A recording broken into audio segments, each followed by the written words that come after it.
तो आज भी ऐसा नियम है पुरी में कि महाप्रभु जी की अगर सेवा में विलंब होता है ना, मतलब रोज के कुछ ना कुछ सेवा, कुछ ना कुछ उत्सव के क्रम ऐसे होते हैं कि महाप्रभु जी का प्रसाद बहुत विलंब से चलता है। मैं बता रहा था जिस दिन मैं यहां आया हूं उस दिन ठाकुर जी का एक प्रसाद तो सुबह 4 बजे लगा होगा, 3 बजे लगा होगा, इतना विलंब हो जाता है। विशेष महोत्सवों पर तो बहुत विलंब हो जाता है। तो जब कर्माबाई जगन्नाथपुरी पहुंच गई तो वहां पर वो विचार करती हैं अब यहां हम क्यों बनावें, यहां तो इतनी हंडियों में प्रसाद बनता है, महाप्रभु जी पाते ही हैं। लेकिन महाप्रभु जी संकेत करना चाहते थे कर्माबाई को कि आप ही बनाओ, हमको आपके हाथ का पाना है। तो संकेत कैसे करें? जबरदस्ती इतना विलंब कर देते थे भंडारी को कि 1-1, 2-2 बजे दोपहर में महाप्रभु जी का बाल भोग आता था। कर्माबाई जब देखती बोले सुबह से ठाकुर जी बेचारे भूखे बैठे हैं, उत्सव में इतना विलंब हो जाता है कि ठाकुर जी इतना विलंब से पाते हैं।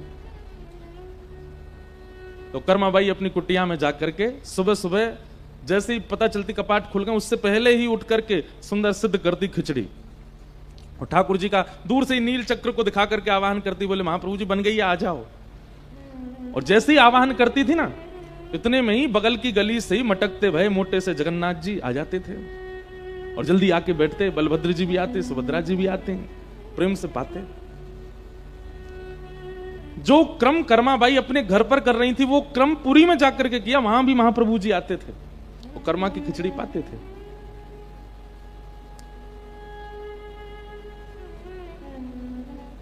एक बार किसी महात्मा को, मतलब पूरे जगन्नाथपुरी में ही प्रसिद्ध हो गई थी कर्माबाई कि भाई इनके यहां महाप्रभु जी आते हैं, क्योंकि लोग बाग जब जाते थे तो उनको कुछ ना कुछ संकेत दिखता था। महाप्रभु जी का कभी वस्त्र दिखता था कर्माबाई के पास, महाप्रभु जी के अंग की सुगंधी आती थी कर्माबाई के कक्ष से, भवन से।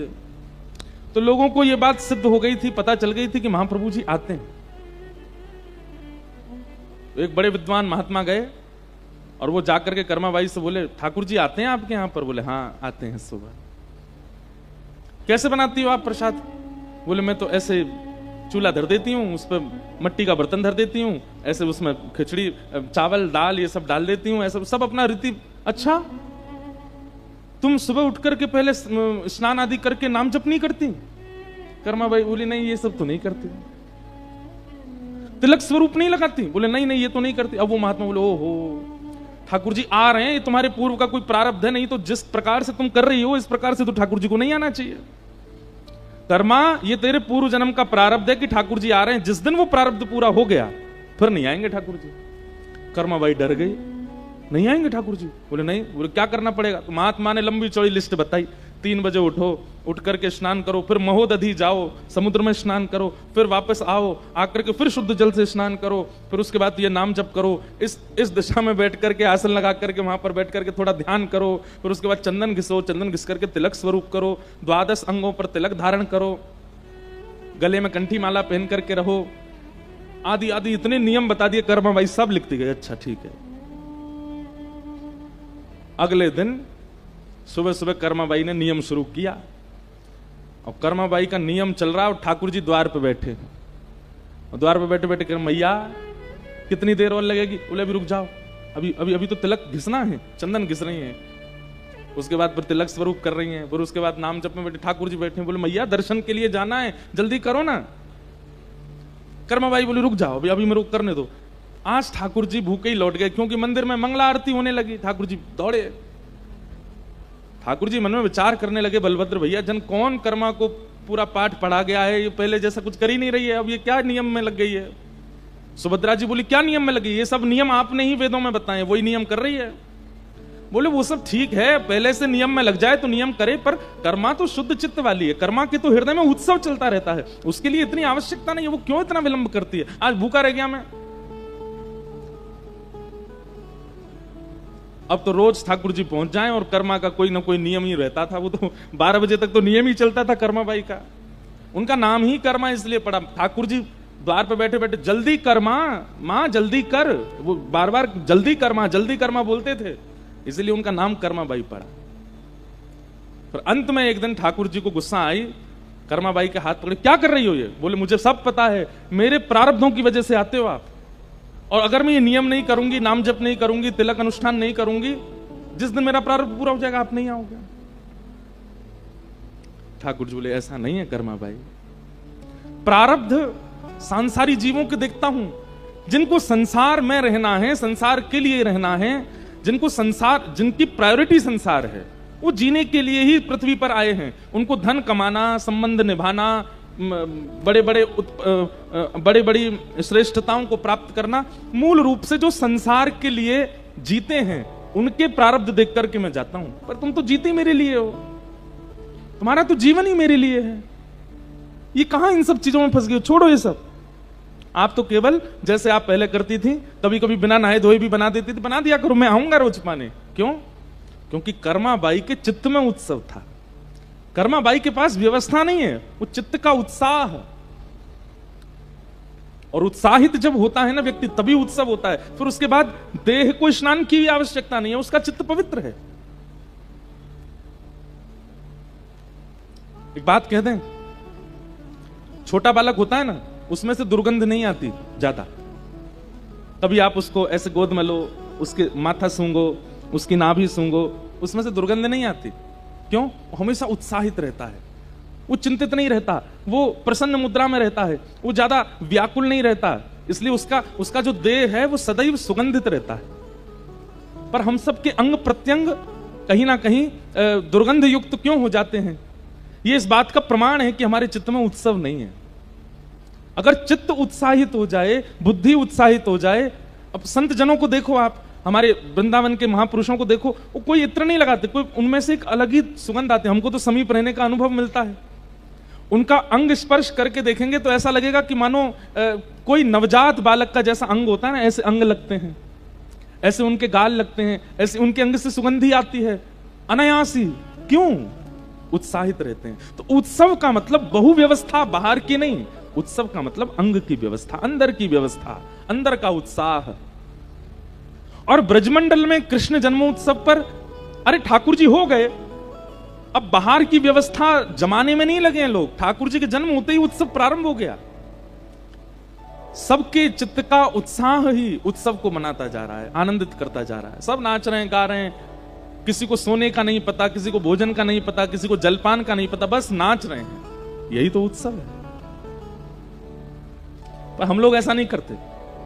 हम लोगों के थोड़े देर के उत्साह के बाद होता बस अब चलते हैं, क्योंकि हम बाह्य व्यवस्थाओं पर ज्यादा ध्यान देते हैं, आंतरिक उत्साह नहीं। हमारे गिरधर लाल जी का उत्सव होता है, 6 बजे उत्सव शुरू होता है, 11 बज जाते हैं, 12 बज जाते हैं, 1 बज जाते हैं, रात के 2 बज जाते हैं, चलता ही रहता है उत्सव। जब लाल जी का उत्सव आता है जनवरी में, तो हम और हमारे परिकर के लोग सो ही नहीं पाते हैं और नींद भी नहीं आती है। क्यों? क्योंकि उस समय मन रूपी मयूर और अंतरंग भाव से उत्साह उमड़ रहा होता, वही तो उत्सव है।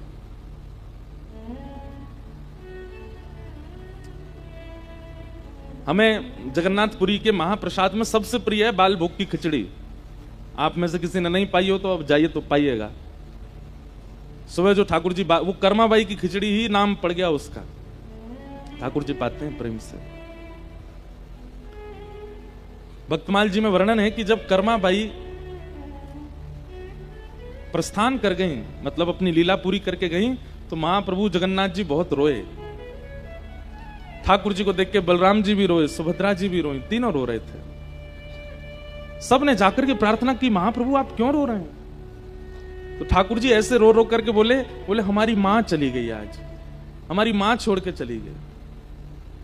तो जो दैतापति राजा थे, उन्होंने जाके ठाकुर जी से कहा, गई कहां?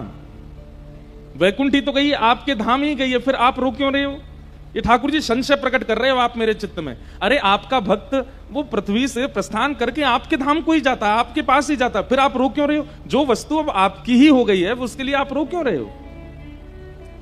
ठाकुर जी कहते हैं, देखो वैसे तो मैं एक ही हूं, मैं ही जगन्नाथ, मैं ही राधा रमण, मैं ही बद्रीनाथ, मैं ही जगन्नाथ, मैं ही द्वारिकानाथ, मैं ही श्रीनाथ। लेकिन अपने भक्तों के विलास के लिए, भक्तों के सुख के लिए अलग अलग जगह मैंने अलग अलग स्वरूप धारण किए, और जहां जहां मेरा स्वरूप विराजमान है वह भी एक एक गोलोक धाम है।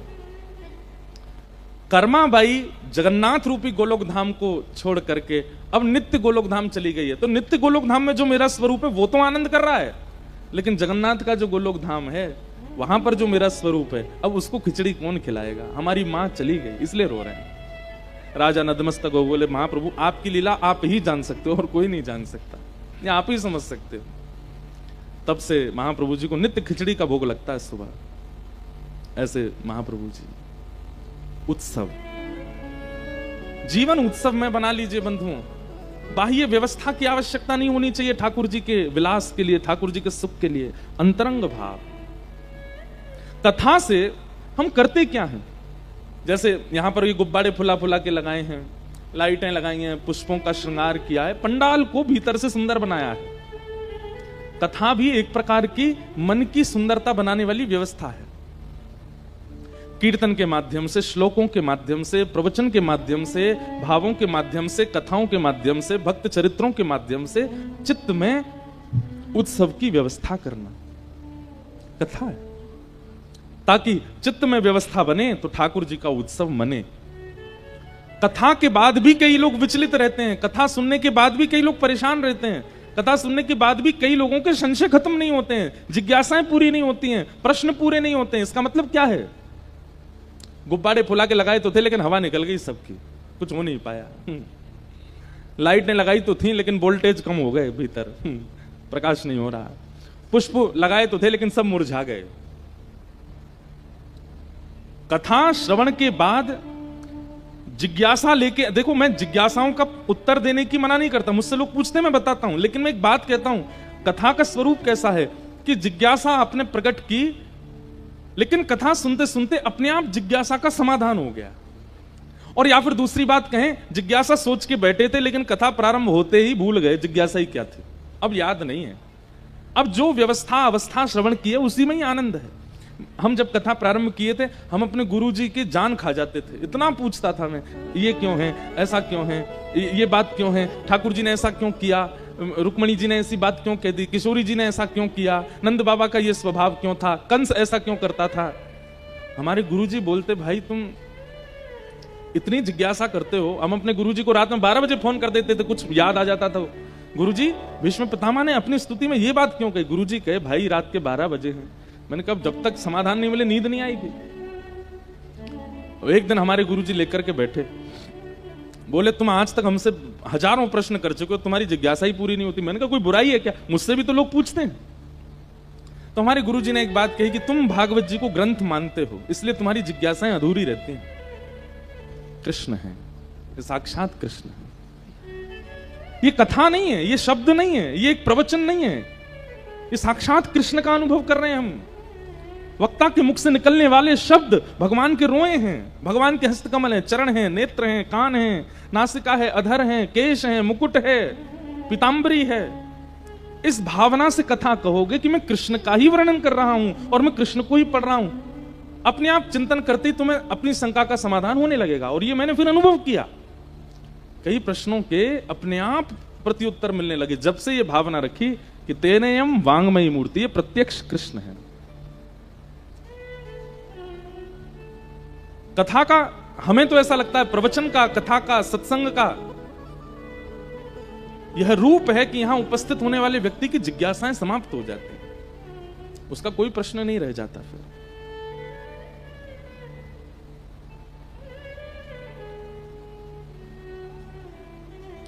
उत्सव तो बाह्य व्यवस्थाओं को उत्सव नहीं कहते, आंतरिक भाव, मन के उत्साह को उत्सव कहते हैं। जहां आप अपनी निद्रा भूल जाते हो, जहां अपना खान पान भूल जाते हो, जहां अपनी नित्य की व्यवस्थाएं भूल जाते हो, बस मन सदा श्री कृष्ण के भाव में रमा रहे, वो उत्सव है। नंदस्त्वात्मज उत्पन्ने जाता ह्लादो महामना आहूय विप्रान् वेदज्ञान स्नातः सुचिरलंकृतः वाचयित्वा स्वस्तेनं जात कर्मात्मजस्य वै कारयामास विधिवत् पितृदेवार्चनं तथा।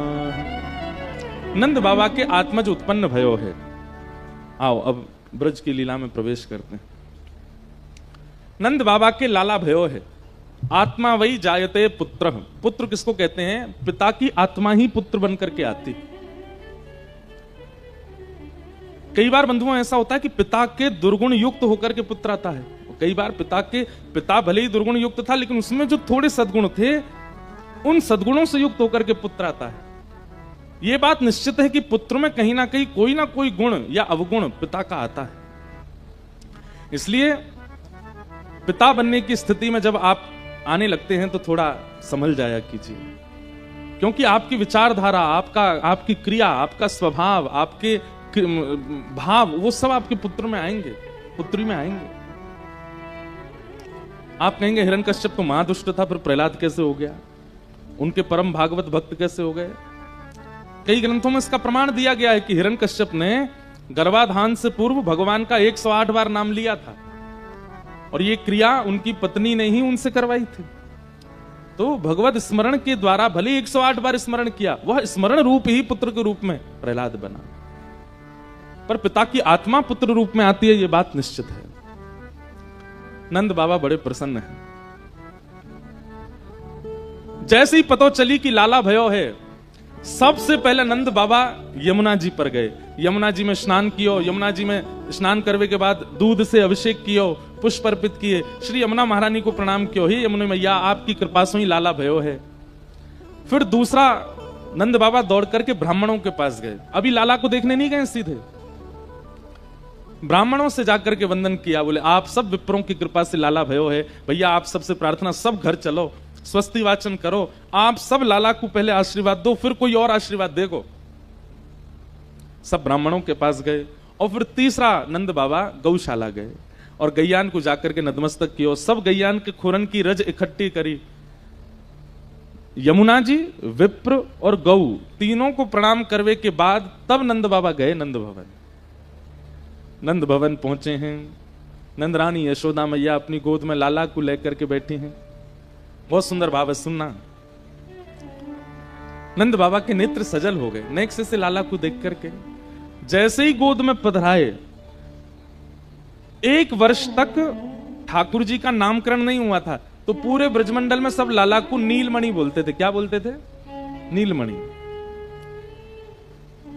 नंद बाबा बोले लाला यशोदा ये तो बिल्कुल नीलमणि जैसा है, छोटे से कन्हैया हैं, अभी कछु घंटान के ही भय हैं बस। नंद बाबा बड़े आनंद में भर गए। ठाकुर जी को देखते ही नंद बाबा की ऐसी स्थिति भई, तुरंत यशोदा मैया की गोद में पधरा करके और भंडार खोल दिए नंद बाबा ने। जितनी सामग्री थी अटारी पर चढ़ करके सब लुटाने लगे ब्रजवासियों को। क्या समझ में आया? ठाकुर जी जीवन में आएंगे तो संग्रह करने का मन नहीं करेगा, ठाकुर जी जीवन में आएंगे तो लुटावे को मन करेगा। जो है मेरे पास सब बांट दूं मैं। स्वरूप इसीलिए सुंदर बना के आई थी कि सब उसके रूप पर मोहित हूं, क्योंकि ये आज से नहीं हमेशा से ही संसार का नियम रहा है कि हम लोग रूप, स्वरूप और वस्त्रों पर जल्दी आकर्षित हो जाते हैं। हम स्वभाव नहीं देखते, हम प्रभाव देखते हैं। व्यक्ति प्रभावशाली कितना है उस पर हमारा आकर्षण बहुत जल्दी हो जाता है। व्यक्ति के अंतरंग स्वभाव कैसा, इस पर हमारी रुचि कम बैठती है। ये प्रत्येक मुझसे लेके पीछे तक हर व्यक्ति का यही गुण होता है। लेकिन जब आप बहुत सत्संगी हो जाते हो, जब आप ठाकुर जी के भजन में रत हो जाते हो, तो यह व्यवहार आपका बदलता है। आप फिर प्रभाव पर ज्यादा आकर्षित नहीं होते। अभी क्या होता है, अभी कोई फिल्म एक्टर आ जाए, यहां आकर के खड़ा हो जाए मंच की, तो आप में से कुछ लोग भागेंगे उसके पीछे, लेकिन कुछ लोग नहीं जाएंगे, क्योंकि वो जानते हैं कि केवल प्रभावशाली है, स्वभाव इसका नहीं है।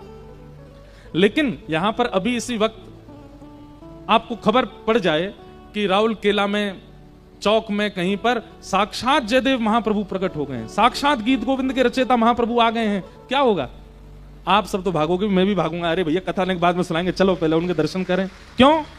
प्रभावशाली नहीं है उनका, हमने तो देखा भी नहीं, हम तो जानते भी नहीं कि जयदेव महाप्रभु कैसे, पर उनका जो स्वभाव है वो गीत गोविंद में दिखता है।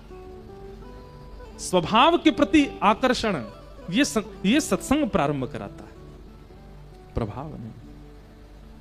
और पूतना स्वभाव से तो कैसी है? राक्षसी है, मारने आई है ठाकुर जी को, लेकिन प्रभावशाली बन के आई है। ऐसे काजर लगा के, ऐसे कुंडल मटका करके, और बढ़िया सुंदर साड़ी पहन करके, इतना सुंदर मेकअप आदि करके आई है। उस समय में वर्णन करते हैं, जैसे ही पूतना गोकुल में आई सब मोहित हो गए। अरे केवल पुरुष नहीं, गोपियां भी कहने लगी, हाय राम कितनी सुंदर है, या को देखो तो सही। एक गोपी बोली, तू मेरी बात माने चाहे मत माने, ये यशोदा को लाला नीलमणि है, मुझे तो कभी कभी ऐसा लगे साक्षात नारायण ही लाला बन के आयो है, और आज मेरी बात पर मोहर लग गई। क्यों? वहां नारायण को दर्शन करवे, देख लक्ष्मी चली आ रही है। भैया ऐसी सुंदरी हमने तो नहीं देखी कभी, इतनी सुंदर, उसकी चाल मधुर, उसकी बोली मधुर, उसके नेत्र मधुर, सब कुछ मधुर था। लेकिन सबसे बड़ी विडंबना, सब मोहित हो गए, लेकिन जिसको होना चाहिए था वो नहीं हुआ। और एक तरफ कुब्जा है मथुरा में, जिससे कोई बात करना पसंद नहीं करता, जिस कुब्जा को बगल में बैठाना कोई प्रिय नहीं करता। जब वो गली मोहल्ले से निकलती है तो बच्चे उसकी हंसी उड़ाते हुए चलते हैं। वही कुब्जा जब श्याम सुंदर के सामने आ जाती है, ठाकुर जी कहते हैं, अरे सुंदरी तुम कहां जा रही हो? कुब्जा चलती चली गई, अरे सुनती नहीं हो, हम तोते बात कर रहे हैं, अरे सुंदरी तू कहां जा रही है? कुब्जा की 3 जगह से कमर टेढ़ी है, वो देख भी नहीं पाती ऊपर, उसका कुबड़ निकला हुआ पीछे से। पीछे मुड़ के कहती, आप मुझे बुला रहे हैं? बोले हाँ सुंदरी तो बुला रहा हूं, इतकुआ। बोले आप सुंदरी बोलकर के मेरा व्यंगात्मक उपहास कर रहे हैं। ठाकुर जी बोले ये संसार कभी नहीं सुधरेगा। अरे सुंदरी को सुंदरी बोल रहे हैं तो भी यूं सोच रही है कि हम व्यंग कर रहे हैं। तेरे हाथ को घुसो चंदन जो तू लेके जा रही है, यहां पे मेरा मन आ गया हो, अगर इच्छा हो तो ये चंदन मेरे माथे पे लगा दे। कुब्जा बोली ये चंदन मैं महाराज कंस के लिए घिसती हूं, आपको लगाया, कंस को अगर पता चल गया तो फिर बुरा होगा। ठाकुर जी बोले बाय तो मैं देख लूंगा, तू या चंदन मोहे लगा। और कुब्जा ने अपने ठाकुर जी ने अपना मस्तक आगे कर दिया कुब्जा के, चंदन लगाओ। और ठाकुर जी के जैसे ही चंदन लगाया, नेत्रों से आंसू गिर रहे हैं कुब्जा के, कुरूपणी है, सुंदर नहीं है, उसका स्वरूप रंग अच्छा नहीं है। ठाकुर जी ने तुरंत अपने हाथों से उसकी ठोड़ी को पकड़ा और अपना एक चरण उसके पैर के ऊपर रखा, समीप आ गए, बिल्कुल बिल्कुल मुख के सामने है कुब्जा, और पकड़ करके उसके नेत्रों में देखते हुए एक झटका लगाया, तुरंत सुंदरी हो गई, रूप निखर आया, उसका जो 3 जगह से कमर टेढ़ी थी सब नष्ट हो गया। और ठाकुर जी बोले अभी इसी वक्त वृंदावन में किशोरी जी की शरण में चली जाओ और सदा वहीं रहो। ये श्याम सुंदर है, इनको रूप नहीं लुभाता। हमारे अष्टछाप के सखा कहते हैं, यद्यपि रूप गुणशील सुधरता, इन बातन ना रिझई हैं। एक बात बोले बुरा नहीं मानिएगा, अन्यथा मत समझिएगा, इसका गलत अर्थ मत निकालिएगा। महाप्रभु जगन्नाथ जी, आपको पता है जब गोस्वामी तुलसीदास पहली बार जगन्नाथपुरी आए, उन्होंने महिमा सुनी कि महाप्रभु जगन्नाथ जी हैं, रथ पर बैठ करके जाते हैं, लाखों की तादाद में भीड़ आती है, बलभद्र सुभद्रा के साथ नीलगिरी पर्वत पर ठाकुर जी विराज रहे हैं, नील चक्र, इतनी महिमा सुनी कि गोस्वामी जी दर्शन करने आए जगन्नाथ जी का। लेकिन जैसे ही जगन्नाथ जी को देखा, गोस्वामी जी तो घुटने पर बैठ कर रोने लगे, बोले हे प्रभु ये कैसा रूप आपका। ठाकुर जी का जो जगन्नाथ स्वरूप है ये प्रेम विगलित स्वरूप, पिघला हुआ स्वरूप है। ठाकुर जी के हाथ पिघल गए, पैर पिघल गए, मुखमंडल पिघल गया, प्रेम आतुर होकर के। तुलसीदास जी ने एक क्षण दर्शन किया, तुरंत निकल गए मंदिर से बाहर, बोले मैं नहीं देख सकता। बिना पैर, बिना हाथ, बिना कान, बिना नाक, बिना मुख के ठाकुर जी, ये कैसा आपका स्वरूप है।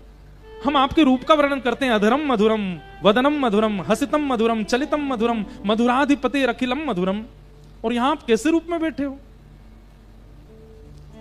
अर्धरात्रि में ठाकुर जी प्रकट हो गए तुलसीदास जी के पास। गोस्वामी जी ने प्रणाम किया, बोले भगवान ये कैसा रूप आपने बिठाया है मंदिर में। ठाकुर जी बोले क्यों? बोले आपके हाथ नहीं है, पिघल गए, पैर नहीं है, पिघल गए, मुख नहीं है, पिघल गया, ये कैसा स्वरूप है आपका, बिना हाथ पैर के ठाकुर जी। गोस्वामी जी बोले पहले, ठाकुर जी बोले तो फिर पहले रामचरितमानस में जो तुमने चौपाई लिखी है ना, बिन पग चलहि सुनहि बिन काना, उसको मिटा के आओ पहले, ये तुमने ही लिखा है। अरे तुम खुद लिखते हो कि बिना पैर के वो चलता है, बिना हाथों के वो विधि विधि कार्य करता है, बिना कानों के सुनता है, बिना नेत्रों के दिखता है, और आज जब मैं उसी रूप में प्रकट हो गया तो तुम डर रहे हो मुझे देख के। गोस्वामी जी बोले भगवान क्षमा कर दो, और फिर जब दोबारा गए तो रूप देख करके आनंदित हो गए। यदि महाप्रभु जगन्नाथ जी का रूप आप देखेंगे बहुत मधुर है, सुंदरता की खान है हमारे श्री जगन्नाथ जी, लेकिन वास्तविक रूप में यदि किसी व्यक्ति का ऐसा स्वरूप हो जाए तो आप नहीं देख पाओगे। ठाकुर जी को अगर रूप ही प्रिय होता, प्रभाव ही प्रिय होता, मधुर रूप धारण करके बैठते, ऐसे प्रेम विगलित होकर के नहीं बैठते।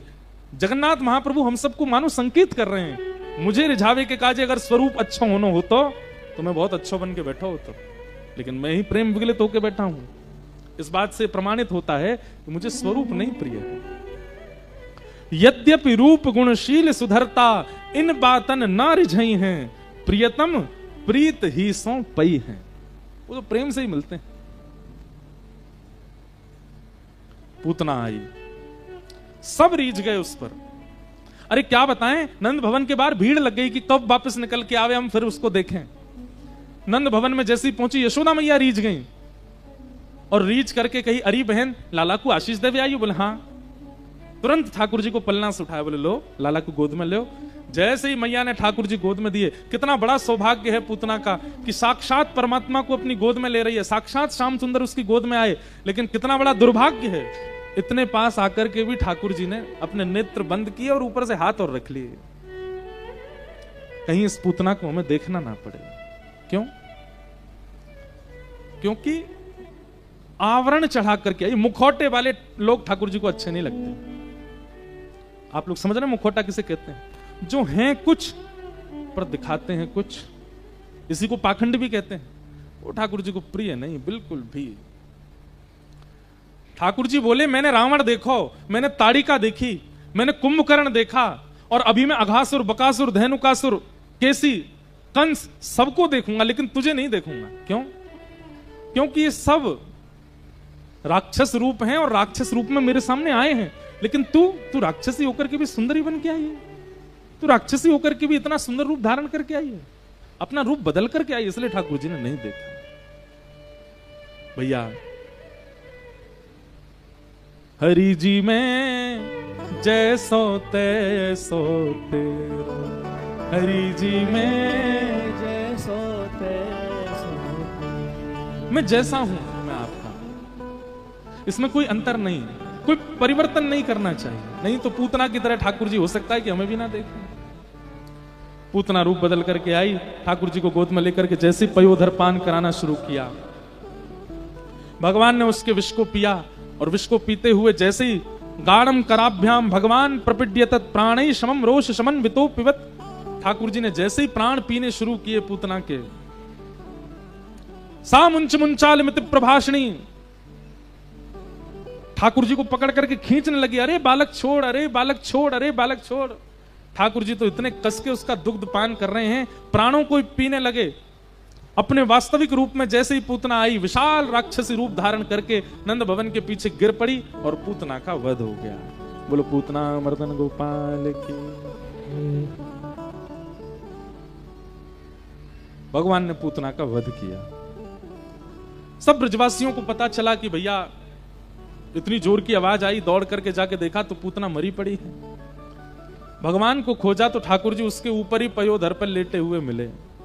ऐसे हमारे बाल गोपाल प्रभु, उनको उठा करके सब ब्रजवासी गौशाला गए।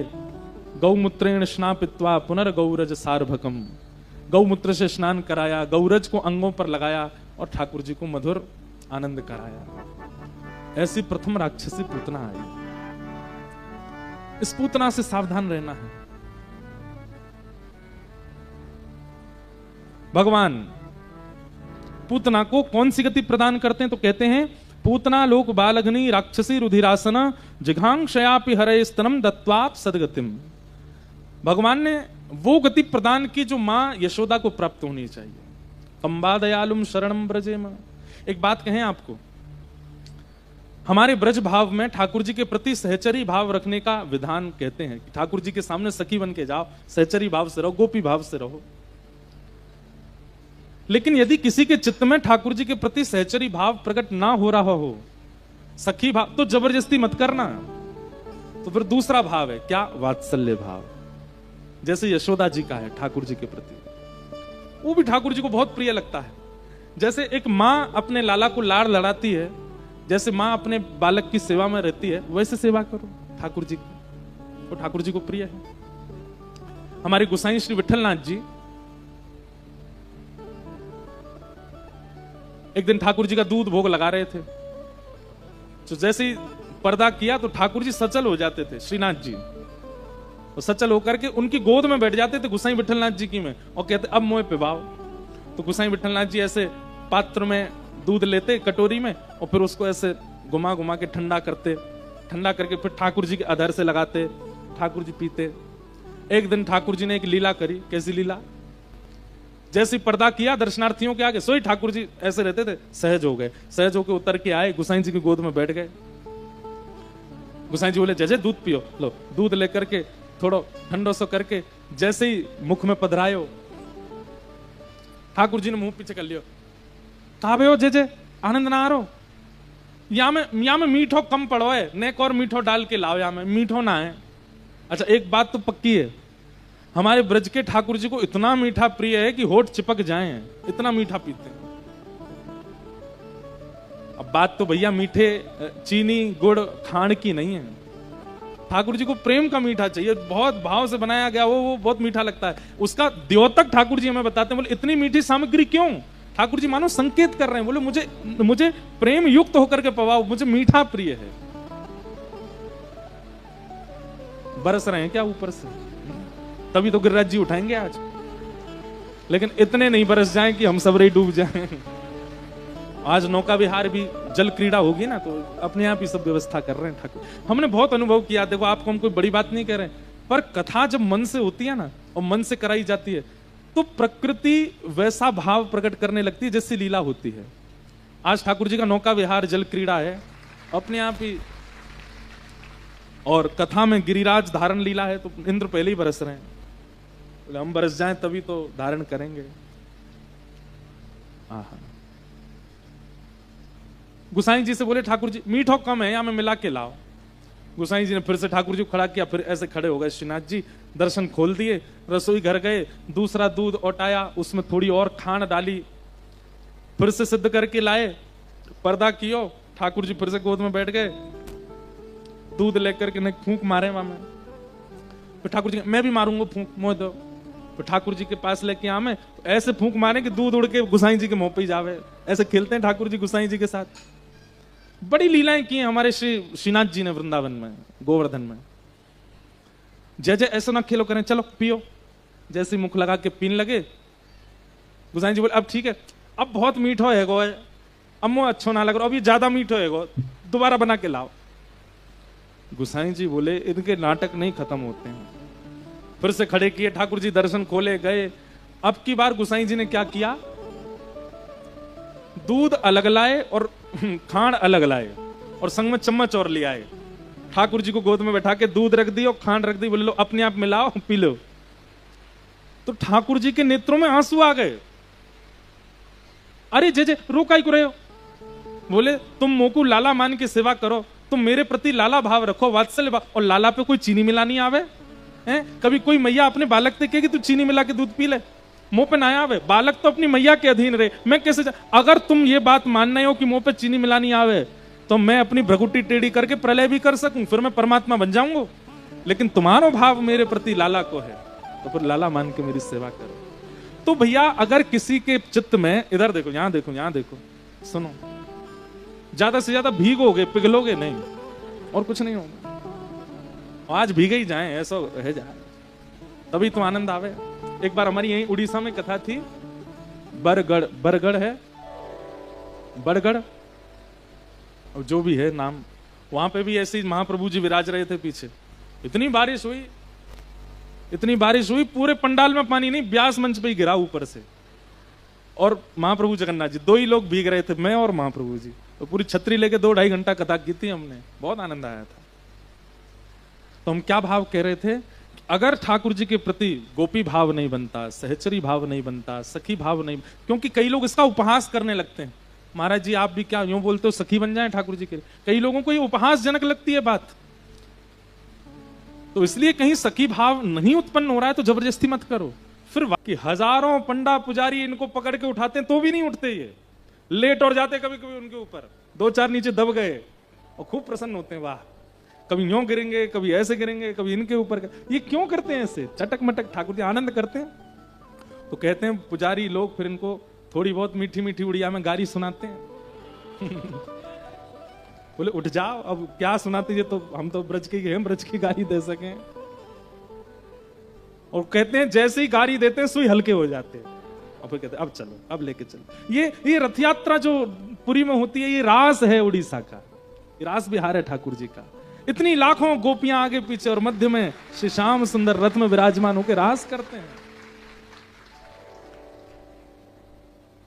भैया एक बात तो माननी पड़ेगी, पूरे भारतवर्ष में जहां कहीं भी श्री कृष्ण विराज रहे हैं, मंदिर में विराजने के बाद कभी बाहर नहीं आए। एकमात्र जगन्नाथ जी हैं जो बाहर आते हैं, सबके बीच में आते हैं। ऐसे महाप्रभु, अद्भुत लीला है। हम साल्विक की स्तुति गाते हैं, फिर साल्विक की स्थिति का जब स्मरण करते हैं ना, मेरा तो जितनी बार हम गाते हैं उतनी बार हमारे रोंगटे खड़े होते हैं। इतना सुंदर भाव है। आज भी महाप्रभु जगन्नाथ जी का रथ साल्वेग की समाधि के सामने रुक जाता है। आज भी ठाकुर जी याद करते हैं साल्वेग को। है कोई भक्त वत्सल? अरे हमारी भक्ति में ही कमी है, इसलिए भक्त वत्सलता का हमको दर्शन नहीं होता। वो तो आज भी कृपा करने के लिए बैठे हैं सबके ऊपर।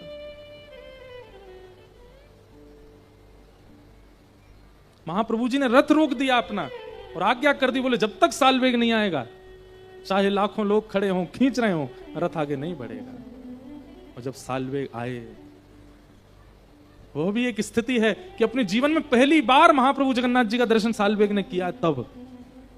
और जैसे ही आकर के रथ के सामने दंडवत किया, महाप्रभु जी ने पहले तो अंक में भरा, उसके बाद साल्वेग को याद आया कि मैंने दंडवत तो किया ही नहीं। जैसे ही दंडवत करने के लिए लेटे, बहुत देर हो गई, पुजारियों ने सोचा इतनी देर हो गई अभी तक प्रणाम ही कर रहे हैं, साल्वेग उठो। जब उठाने गए, साल्वेग तो विलीन हो चुके हैं महाप्रभु जी।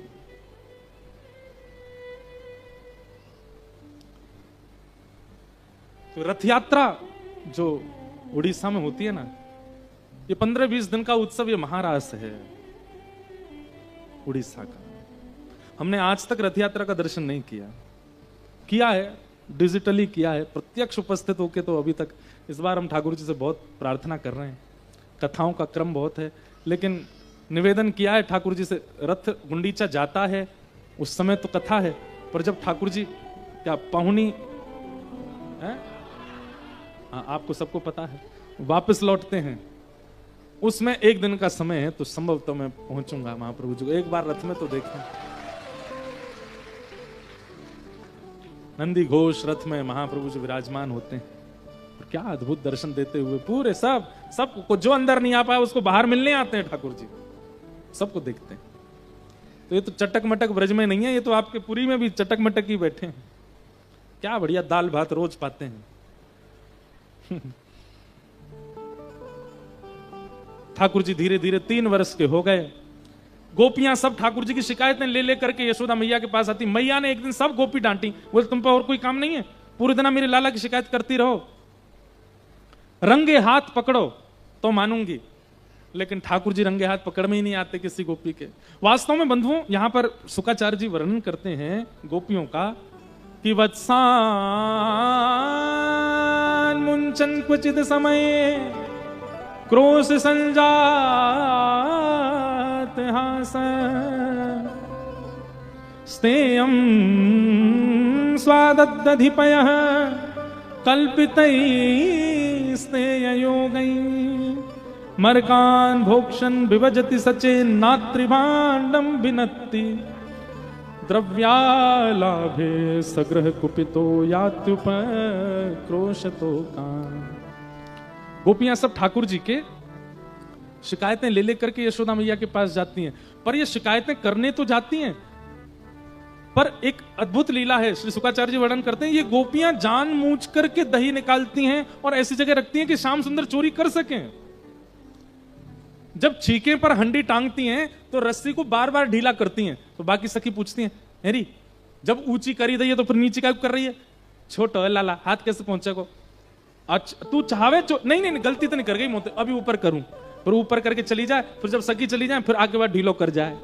ये गोपियां चाहती हैं कि ठाकुर जी आए, चोरी करें। या दोहने बहनने मथनो पलेपा प्रेंखें खनार भरुदितो क्षणमार जना दो। ये गोपियां दोहन भी करती हैं ना जब गाय के दूध का, तो दोहन करते समय भी यही सोचती हैं कि कितनी सुंदर सुगंधी दुग्ध की आ रही है, या औटाऊंगी, औटा करके यहाँ मैं खांड डालूंगी, और जब खांड डाल करके मीठो मीठो बन जाएगा तब या की दही जमाऊंगी, और दही जमा करके छींका पे लटकाऊंगी, शाम सुंदर। वो यही सोचते सोचते दूध निकालती है। तो कहते हैं फिर शिकायत करने क्यों जाती है यशोदा मैया के पास? बोले शिकायत करवे या मारे जावे, कि शिकायत करवे जाएंगी तो गुस्सा है करके यशोदा मैया लाला को डांटवे बुलावेगी, और पकड़ करके यशोदा मैया डांटेगी। उतनी देर श्याम सुंदर को और निहार लेंगे, उतनी देर और देख लेंगे। देखे बिन कान्हा जब मैंने ना ही माना, इन आंखों से आज हमने ब्रह्म पहचाना है। कृष्ण चरण कमलों में मन को लगाना, इन गोपियों का ताना ये उल्हाना तो बहाना है। ये तो बहाना बना के आती है दर्शन करने। और ठाकुर जी करते इतना है और इतना बताती हैं गोपियां आके। एक गोपी बोली, मैया वत्सान मुंचन क्वचित समय तुम्हारो लाला मेरी गैया के बछड़ा बछड़ियां ने खोल के भाग जाए, सबरो दूध बछड़ा बछिया पी जाए, हमारे कच कछु बचे ही ना है। यशोदा मैया बोली, मेरो लाला बड़ो दयालु है भाई, यूं लगे कि गैया को सबरो दूध बछड़ा बछियान को मिलना चाहिए, हमारे खुल के चलो जाए। दूसरी गोपी बोली, इस बात से कोई गुस्सा नहीं आया, ऐसी कोई बात बोलो मैया को क्रोध आवे। तो एक गोपी बोली, तुम्हारो लाला स्तेयम, स्तेयम कहते हैं चोरी को, चोरी करे तुम्हारो लाला। यशोदा मैया जोर से हंसी, बोले मैया तुम्हारो लाला चोरी करे, तुम हंस रही हो। यशोदा मैया बोली, नंद भवन में 32 चौक हैं। कितने चौक? जैसे एक घर में एक चौक होता आंगन, ऐसे 32 आंगन है नंद भवन में, और प्रत्येक आंगन में ऐसी ऐसी मणियां लगी हैं कि वो मणियां खोजे से दुनिया में नहीं मिलेंगी।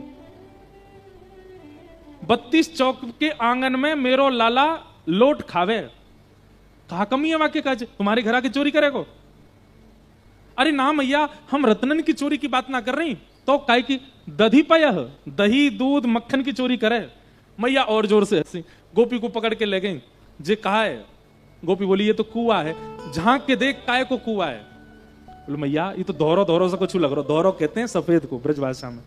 मैया यहाँ में तो कुछ दोहरो दोहरो। बोले घी को कुआं है, वो पल्लंग को, वो मक्खन को कुआं है, वो छाछ को कुआं है। बोले दुनिया के घरन में मटका हूं मैं मक्खन के, मेरे घर में कुआं है। मेरो लाला चाहे तो बाल्टीदार के मक्खन में नहावे, तुम्हारे घर चोरी करेगा मक्खन की? बालकन को स्वभाव होवे, अपने घर की रोटी बढ़िया ना लगे पड़ोसी के घर की खा लेंगे। मैया देख वो पड़ोस की आंटी बहुत अच्छा भोजन बनाती, क्यों मेरे हाथ की बढ़िया ना लगे? बालकन को स्वभाव है दूसरे के घर को अच्छा लगे।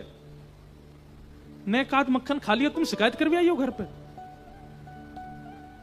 एक गोपी बोली, मरकान भोक्षण भिभजति सचिन, तुम्हारो लाला अकेलो मक्खन चुरावे, हमें कोई दिक्कत नहीं, पर ये तो बाल गोपाल चौर प्रचार प्रसार मंडल लेके चले संग में। एक रजिस्टर्ड संस्था है तुम्हारे लाला की, वहां में मधुमंगल, श्रीदामा, तन सुखा, मन सुखा, धन सुखा, सुबल तो ये सब लाला के संग चले। और केवल मानवों की नहीं है वो संस्था, मरकान मतलब बंदर भी है वहां में। तो काबे हो, मेरे लाला को स्वभाव है अकेलो ना खावे, बांट के खावे। एक गोपी बोली, नात्री भांडम भिनत्ती, मैया मक्खन खा जाए, बंदरन में लुटावे, सखान में कोई दिक्कत, मटकी तो छोड़ जाए करे, बांस लेके आवे मटकी ने फोड़ दे। मैया बोली, मेरे लाला को स्वभाव है मट्टी को बर्तन एक बार ही प्रयोग करना चाहिए, फिर वाकू नष्ट कर देना चाहिए, दूसरों मटका लाना चाहिए, एक थाली में बार बार ना पावे। गोपियां बोली, हमारे सारे बाण निरर्थक हो रहे हैं, कुछ ऐसा बोलो जिससे मैया को क्रोध आवे। एक गोपी बोली, मैया इन सबन की छोड़ो, मेरी सुनो। बोले तू बता। मेरे पति 60 वर्ष के भय परसों, उनको जन्मदिन हतो, मैंने घर पे सत्यनारायण भगवान की पूजा रखी और सब ब्रजमंडल में हल्ला करवायो कि भैया सत्यनारायण भगवान की पूजा, सब पंजीरी खावे आई हो। पंजीरी समझते हैं? पंजीरी का भोग लगता है सत्यनारायण भगवान को। तुम्हारे लाला पतो चल गई, सवेरे सवेरे आगो मेरे घर बिना नहाए धोए, और आंख मीट तो भैया आयो, अभी उठो ही है, काजल फैल लो पूरो। मुझे तो बोलो, भाभी कहा बना रही है? मैंने की लाला दूर तू भीतर मत आइयो, तू नहायो ना अभी, धोयो नहीं, जय जय के काजे भोग बननो है। कौन सो जय जय? बोले सत्यनारायण। तो बोले टेढ़ो सो मुंह करके और कमर पे हाथ धर के बोलो, भाभी सांची पूछे असली जय जय तो मैं हूं, मेरो भोग लगा दे। ये सत्यनारायण कछु ना देखो, तू मेरो भोग लगा। तो मैया मोह ने गुस्सा आ गई, तो मैंने ने ऐसे धीमे से हाथ ऐसे मार दिया, ओके चल नहावे ना धोवे, मोह दोनों जाने ना बने, जय जय चल नहा किया। तो टेढ़ी से अच्छा जय जय मार रही है तू को दंड मिलेगा, नरक जानो पड़ेगा तू को। हाँ चली जाऊंगी नरक, चल भगी आते। मैंने मैया ने एक भगाई दियो, इतनी बुरी लग गई लालाए, बाहर से कुत्ता के 2 पिल्ला उठा लायो और सत्यनारायण भगवान के सिंहासन पर पटक के भाज गए मारते। और जाते जाते बोलो मैं भाभी अपने जय जय देख लेने के एक बार। मैं दौड़ के गई, सत्यनारायण भगवान के बगल में 2 पिल्ला बैठे हैं, ऐसो तुम्हारो लाला। अब मैया धीमे धीमे हंस रही है, बोले तेरे तो सत्यनारायण भगवान के बगल में पिल्ला बैठा के गयो, नंद बाबा के तो शालिग्राम जी खा गए हो गुलाब जामुन समझ के, ये तो कृपा करिए ऐसा कुछ चुना कियो लाला ने। मैया मेरी बात अभी खत्म ना भैया, पूरी सुनो। बोला अच्छा फिर कहा? फिर मैया सत्यनारायण भगवान की पूजा भई, कथा भई, सब आए, तुम्हारो लाला नहीं आया हो। मैंने मधुमंगल से कही कि जाके लाला बुलाला बुक क्यों ना आए हो। थोड़ी देर बाद मधुमंगल आके बोलो मैया वो तो बड़ो नाराज बैठो हो करो, यानी असली देवता को अपमान किया है, कभी सुखी नहीं रहेगी। मैया ऐसा उधम, अब यही बात पूरी नहीं भैया, मैया फिर कैसे बताऊं आगे, यानी कहा क्यों? मैया बोली नहीं बता तू कहा क्यों। बोले मैया आधी रात सब मेहमान चले गए, दाल बाटी पा करके मैं और मेरे पति सो गए, 60 वर्ष के मेरे पति भय, आधी रात में तुम्हारो लाला खिड़की से हमारे कमरा में आ गो। अब ये ठाकुर जी ने किया नहीं है, जबरदस्ती बना रही हैं। और मैया मेरे पति की दाढ़ी मेरी चोटी से बांध के भाज गए। और जैसे ही नींद खुली मेरी, मैंने जैसे ही उठी तो पति की दाढ़ी खिंचा, मेरी चोटी खिंचा। मैया बोली ये लाला ने कियो? बोले हाँ मैया तुम्हारे लाला ने कियो। फिर कहा भैया? बोले फिर कहा मैया दिया जला के देखो तो आधी दाढ़ी तो कट गई मेरे पति की, चोटी तो हिरज गई, ऐसा उदम मचावे तुम्हारा लाला। अब ये बात सुनकर के यशोदा मैया थोड़ी चिंता में आई, बोले आधी रात तो लाला मेरे बगल में सोवे अंक में भर के, वो किस चलो जाएगा? बोले मैया तुम्हें नहीं विश्वास, अपने पति को दिखाऊं, आधी आते दाढ़ी उधर गई है उनकी। अब मैया नहीं ना बुलावे मत ऐसा मत कर। लेकिन एक गोपी बोली मेरे घर की तो सुनोगी नहीं मैया, तुम तू भी बता दे तेरे कहां पे हो। बोले मैं हनादि निवास्तो एवं धाश्चान्युशति कुरुते मैं हनादि निवास्तो। भैया ये भी ठाकुर जी ने किया नहीं है, जबरदस्ती बोल रही है क्या? अब पता चल गई मैया को गुस्सा आ रही है तो बड़ा चढ़ा के बोलो। बोले मैया मेरे घर तुम्हारो लाला माखन चोरी करवे आयो, लेकिन ऊंचो छीको जान के चोरी नहीं कर पायो। सो एक दिन मुझे बोलो तेरे घर आए हम और इतनी ऊंची तेने मटकी टांग रखी, चोरी ना भाई। मैंने कि लाला मैं तो ऐसे ही टांगूंगी, तू कभी ना चोरी कर पाएगा, और मेरे घर तो झांकी हो मत, तो को कछु ना मिलेगा। तो मोते बोलो तेरे घर ते हम भूखे लौटे हैं, हम भी नंद जी के लाला नहीं, अगर एक दिन तुम्हारे घर में सब भूखे नहीं रहे तो। यशोदा मैया बोली फिर का कियो? बोले फिर का मैया आदमी भूखों के कब रहे जब वहां को चूल्हो टूट जाए। बोले तेरो चूल्हो टूट गो? बोले चूल्हो ना टूटो। बोले तो कहा कियो? बोले मैं हनादि निवास्तो, रात के अंधेरे में सुबेरे सुबेरे सबन के उठवे थे पहले तुम्हारो लाला आयो और मेरे चूल्हा पे बैठ के धोती उतार के सब करे आयो। यशोदा मैया बोली कन्हैया ने कियो? हाँ मैया तुम्हारो लाला। अब मैया को क्रोध आया, बोले मेरो लाला ऐसा ना कर सके, मेरो लाला तो आचार विचार शुद्धि को पालन करे, वो ऐसे कैसे कर दे? बोले मैया चल दिखाऊं तो चूल्हा, अब वो विराजमान है। मैया बोली तो रुक मैं अभी लाला बताऊं। और मैया ने सुबह सुबह का समय, ठाकुर जी की मैया रात में ऐसे काजल लगा देती है आंखों में, यहां पे 2-3 बिंदी लगा देती है, लाला को नजर नहीं लगे। सुबह सुबह ठाकुर जी 5 वर्ष तक तो पलना में ही सोए हैं, अभी 3.5 वर्ष के हैं। मैया ने आवाज लगाई लाला ओ कन्हैया। अब रोज तो मैया आती है। अच्छा ठाकुर जी ऐसे नहीं उठते हैं, कैसे उठते हैं पता है? नींद में ही यशोदा मैया नीचे हाथ लगाती है और लाला को ऐसे उठावे, आंख नहीं खुली है, और तभी लाला के मुख में दूध को पात्र लगा दे। ठाकुर जी पीते पीते पीते फिर आंख खोलते हैं, ऐसे नींद उठती है ठाकुर जी की। लेकिन आज यशोदा मैया नीचे से ही चिल्ला रही है। ठाकुर जी बोले खाएगो मैया, नीचे से ही बुला रही है। आंख मीड़ते हुए ठाकुर जी जैसे ही आए, इतनी सारी गोपी सुबह सुबह देख करके ठाकुर जी डर गए और यशोदा मैया के पीछे छुप गए और मैया की एक साड़ी को एक भाग उठा करके ठाकुर जी के अंदर घुस गए। बालक डरे, सुबह सुबह इतने लोगों ने ना देख पावे। तभी ब्रह्मा जी कहते हैं वेद तरी प्रतुशाखम मृगतम मिलितम न तद ब्रह्म मिलितम मिलितम कहां गोप वधूटी पटान चले न बद्ध। अरे देखो, तुमको वेदों में विधाता नहीं मिलेंगे, तुमको तीनों लोकों में विधाता नहीं मिलेंगे। मिलेंगे मिलेंगे कहां मिलेंगे? बोले ब्रज की एक अनपढ़ सी गोपी की साड़ी में लिपटे हुए मिलेंगे, वहां देखो वो रहे विधाता। ठाकुर जी धीमे से ऐसे मैया की साड़ी हटा में, गोपी ने देखें फिर ढक जाए। मैया के लाला इतकुआ सबरी गोपी कहा कह रही हैं। सब गोपियों ने जो जो शिकायत की मैया ने ठाकुर जी को बताया, और गोपियां सब अपलक नेत्रों से ठाकुर जी को देख रही हैं। इसी के लिए तो आई थी वो। ठाकुर जी के नेत्रों में मोटे मोटे आंसू आ गए और गोपी ने देख करके कह रहे मैया तेरी सौगंध खा के कह रहा हूं, मुझे ना पता इनको घर कौन सी गली में झूठ बोल रही है सबरी, मैंने कछुना क्यों मैया? ना लाला तेरे ऊधम तो बढ़ते जा रहे हैं, मुझको सब पता चली।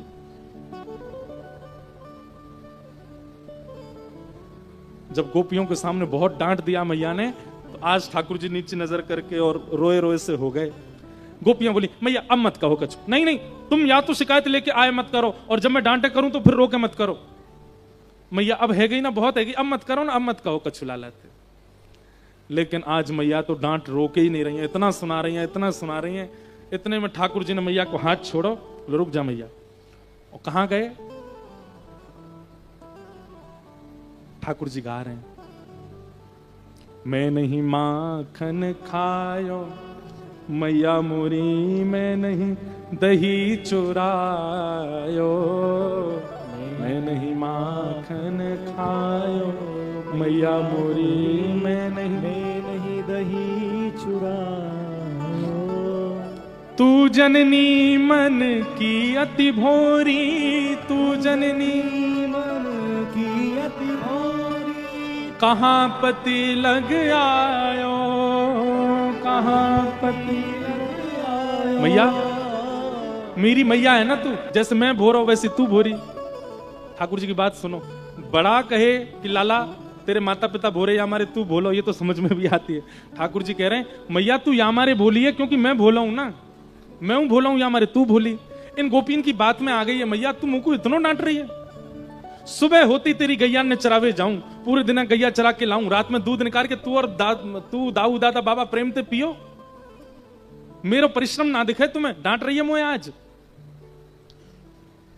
ये ले अपनी लकुट कमरिया, ये ले अपनी लकुट कमरिया, बहुत ही नाच नचायो, बहुत ही नाच नचायो। गैया चरावे की जो लकुटी होती है ठाकुर जी ने मैया को दे दी और अपनी तारी कमरी उतार के, मैया अब कोई और तो गैया चरवा लियो, मैं ना जाऊंगा तेरी गैया चरावे, और मैं तो घर छोड़ के जा रहा हूं। जैसे ही ठाकुर जी जान लगे, इतने में यशोदा मैया दौड़ करके गई, लाला को अंक में भर लिया। बोले ना लाला ते नहीं माखन खा, तेने माखन ना, मेरे पास आ जा लाला मेरे।